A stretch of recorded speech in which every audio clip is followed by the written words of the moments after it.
मुख्यमंत्री अजित पवार हे अनंतात विलीन झालेले आहेत आणि काही वेळापूर्वीच अजितदादांना अंत्यसंस्कार दादांवरती करण्यात आलेले आहेत आणि त्यानंतर कार्यकर्ते जे आहेत ते राज्याच्या कानाकोपऱ्यातून आलेले आपल्याला पाहायला मिळतात। खरं तर कार्यकर्त्यांच्या नक्की काय भावना आहेत त्या देखील आपण जाणून घेऊयात। काय भावना आहे दादा, कारण एक उमदं नेतृत्व जे राज्याचं नेतृत्व होतं, एक आशादायी नेतृत्व होतं, आज ते आपल्यातून हरपलेलं आहे। काय आपली भावना? सर प्रथम तर मी हेच सांगेल की बारामती खऱ्या अर्थाने पोरके झालेले। बारामतीचा विकास, बारामतीची घडी सगळी ही अजितदादांनी बसवली होती आणि सगळे म्हणजे युवक महिला हे सगळ्यांपासूनचं जे कार्य आहे दादांचं विकास कामाचं ते विजन होतं एक दादा म्हणजे दादा गेल्यामुळे पूर्ण बारामती सगळे बॅकफुटलं। त्याच्याबरोबर महाराष्ट्रातला सुद्धा सर्वात मोठी हानी झालेली आहे आणि इथं ही हानी कधीही न भरून निघणार आहे। दादा म्हणजे सगळ्याचं हृदय होते, प्राण होते दादा। आम्ही एकच आव्हान करू की दादा तुम्ही परत या। खरं तर दादा आता गेलेले आहेत, पण जी जगराहाटी आहे ती तर चालणारच आहे। अशा कालावधीमध्ये खरं तर दादा उपमुख्यमंत्री होते। काय अशी एक चर्चा आहे की सुनेत्रा वहिनींना आता उपमुख्यमंत्रीपद द्यावं का, किंवा त्याच्यावरती चर्चा आहे। काही मंत्र्यांनी सुद्धा त्याची भावना व्यक्त केलेली आहे। आपल्या नक्की काय भावना आहेत या संदर्भातल्या? आम्हाला खरं तर बारामतीकरांना सगळ्यांना आनंदच असेल की सुनीता वहिनी साहेबांना जर ते मंत्रिपद उपमुख्यमंत्रीपद जर दिलं तर म्हणजे सगळ्यांच्या भावना बारामतीच्या होईल की सुनीता अजितदादा पवार हे नाव सगळ्यांना पुन्हा एकदा ऐकायला भेटेल आणि बारामतीची विकासाची घडी पुन्हा एकदा बसेल व नागरिकांना ह्याच्यामधून कार्यकर्त्यांना दिलासा मिळेल। खरं तर दोन राष्ट्रवादी एकत्र येणार अशा चर्चा ज्या आहेत किंवा अशा पद्धतीचे विधानं सर्वच पक्षातले नेते जे आहेत ते करत होते। आपल्याला काय वाटतं आता की या सगळ्या घटनांनंतर दोन्ही राष्ट्रवादी आता एकत्र येतील का, आणि काय आपली भूमिका आहे? नाही, दोन्ही राष्ट्रवादी एकत्रच यायला पाहिजे। पवारसाहेब, सुनीता वहिनी, सुप्रियाताई, रोहित दादा, युवराज दादा पवार साहेब वगैरे, कारण आज गरज आहे बारामतीला या सगळ्यांनी एकत्र येऊन सगळ्या कुटुंबाला, आणि आज नागरिक सगळे कार्यकर्ते हे त्यांचे म्हणजे एक पालकत्वच आहे। त्याप्रमाणे आम्ही सगळेजण त्यांच्याकडे एकोपा हाच पाहत आहे आणि बारामतीचा विकास आणि कुठेतरी झालेली हानी त्यातून म्हणजे सावरण्याची यातून संधी मिळेल आणि एकोपा राहील हाचा आम्हाला विश्वास आहे याच्यातून। तुम्हाला काय वाटतं की दादा उपमुख्यमंत्री होते, तर आता त्यांच्या पश्चात सुनेत्रा वहिनींच्या नावाची चर्चा होते, तर आपल्या काय भावना आहेत सरकारकडे असतील किंवा एकंदरीत भावना काय? कसं आहे माहिती का, आता सध्या बारामतीला राहिलेलं कोण नाही। तसं बघितलं तर बारामती पोरकी झालेली आहे। आम्ही आडामासाचे कार्यकर्ते दादाचे होतो। विधानसभा लोकसभेत माझा सगळा कार्यकर्ता सोशल मीडियावर होता, इलेक्ट्रिक मीडियावर होता। बाईट दे मी असायचो, पण माझा नेता हा नेता होता। शेवटी वहिनींना जरी राज्याचं नेतृत्व करायची संधी दिली तरी आदरणीय दादांचं नाव हे अबाधित राहील आणि निश्चितपणाने परत एकदा कार्यकर्ते जोमाने पवार कुटुंबियाच्या पाठीशी उभा राहतील। खरं तर राष्ट्रवादीमध्ये गेल्या काही वर्षांपूर्वी फूट पडली होती, दोन राष्ट्रवादी तयार झाल्या आणि त्यानंतर अनेकांच्या राज्यभरातून भावना होत्या की दोन्ही राष्ट्रवादींनी एकत्र यावं, आणि त्या संदर्भातलं विधान देखील दादा असतील किंवा दादांच्या मंत्रिमंडळातले सहकारी असतील ह्या सर्वांनीच केलेलं आहे की दोन्ही राष्ट्रवादी या जिल्हा परिषदेनंतर एकत्र याव्यात। काय भावना आहे, काय वाटतंय?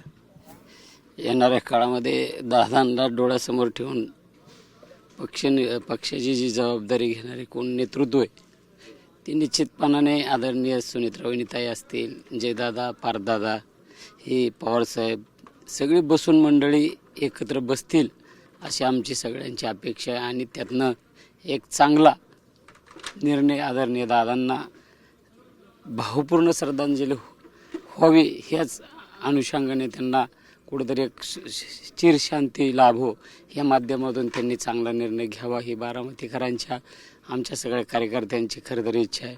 खरं तर आम्ही 2 दिवस झालो आम्ही अशा पद्धतीत आहे, म्हणजे आम्ही ही परिस्थिती बारामतीकरांच्या कार्यकर्त्याची आहे की नेता गेला सगळं गेलं। म्हणजे जे आयुष्य 50 वर्षे दादांनी जो विकास केला तो विकास मला वाटतं 50 वर्षे मागं गेल्यासारखा वाटतोय।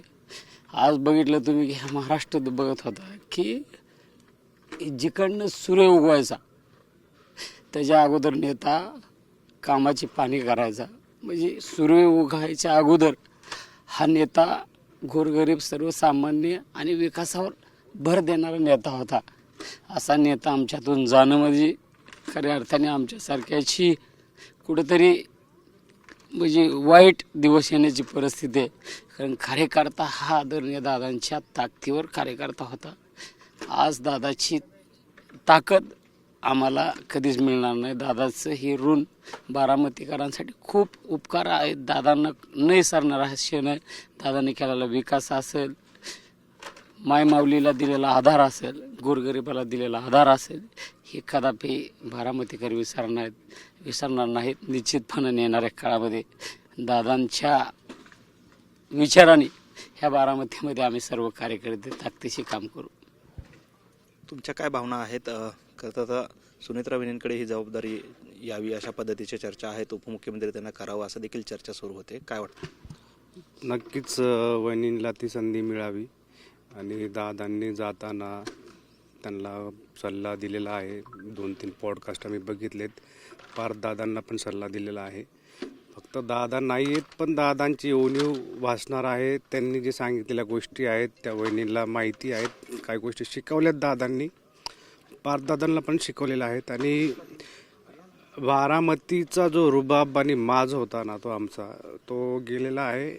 फक्त वहिनींनी, साहेबांनी, सगळ्यांनी एकत्र यावं, योग्य निर्णय घ्यावा आणि आमच्यासारख्या छोट्या कार्यकर्त्यांना त्यांनी अजून ऊर्जा द्यावी, एवढंच बोलू इच्छितो. काय भावना आहेत? काय वाटतंय दादांच्या एकंदरीत व्यक्तिमत्वाच्या अनुषंगाने आज दादा नाही आहेत आपल्यामध्ये? खरं तर दादांची जी जागा आहे ती महाराष्ट्रातले कोणत्याही नेत्याने घेणं हे अशक्य आहे. परंतु बारामतीकर असतील आणि एकंदरीत संपूर्ण महाराष्ट्रातली जनता असेल ही आतुरलेली आहे. दादांसारखं व्यक्तिमत्व गमावणं हे फार मोठं नुकसान आहे महाराष्ट्रासाठी, महाराष्ट्रातल्या जनतेसाठी. तर हे नुकसान भरून निघावं अशी सगळ्यांची अपेक्षा मनोमनी आहेच. परंतु ते होण्यासाठी अतिशय कष्ट घेणारा नेता महाराष्ट्राला लाभावा. आणि राष्ट्रवादी पक्षामध्ये जेवढे काही नेते असतील सर्वांनी प्रयत्न करून दादांची जी उणीव तयार झालेली आहे ती भरून काढणं अशक्य, परंतु प्रयत्न करून बारामतीला जे विकासाच्या मार्गावर दादांनी नेऊन ठेवलेलं आहे ती विकासाचा मार्ग अतिशय वेगाने आणखीन पुढे न्यावं. महाराष्ट्रासाठी देखील दादांचं जे विजन होतं ते विजन जे काय त्यांचं अपूर्ण राहिलं असेल ते पूर्ण करण्यासाठी सर्वांनी एकत्रित संघर्ष करून, एकत्रित ताकद लावून त्यांचं स्वप्न पूर्ण करावं, जेणेकरून त्यांना खऱ्या अर्थाने आदरांजली अर्पण होईल अशी मला वाटतं. आपण पाहतोय खरं तर सुनेत्राताई पवार यांना जर का उपमुख्यमंत्रीपद दिलं तर अजितदादा पवार हे नाव जे आहे ते पुन्हा एकदा संपूर्ण राज्याला ऐकायला मिळेल अशाच भावना ज्या आहेत ते सर्व कार्यकर्ते व्यक्त करताना आपल्याला पाहायला मिळत आहेत. कॅमेरामन विनोद उमनाबादकरसह सागर सुरवसे, TV9 मराठी, बारामती.